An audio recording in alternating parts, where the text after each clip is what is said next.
Ay mga lodi, nandito na naman si ating Riba. Ito, nagluluto si ating Riba ng black rice.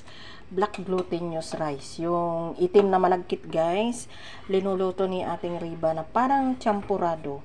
Ito kasi, ang ginagawa ito, hugasan siya ng mabuti. Pag nahugasan na yung huling tubig, yon ang pangbabad. Kahit ilang oras, kahit magdamag, ibabad mo. Tapos, ipapakulo mo na. Kasi maaga ko itong binabad.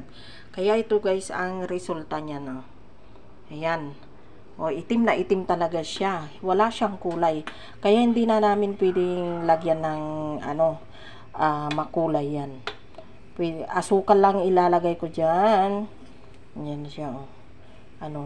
Soft na siya kasi naibabad ko ng maaga. Maaga ko siya ay binabad.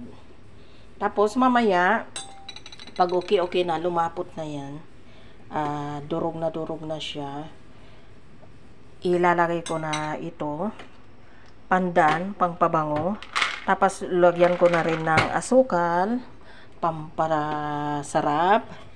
Tapos, mamayang kakainin, hindi ko ilalagay yung coconut dyan. Kung hindi doon ko ilalagay yung coconut sa kanilang kakainin kung ilan yung gusto nila.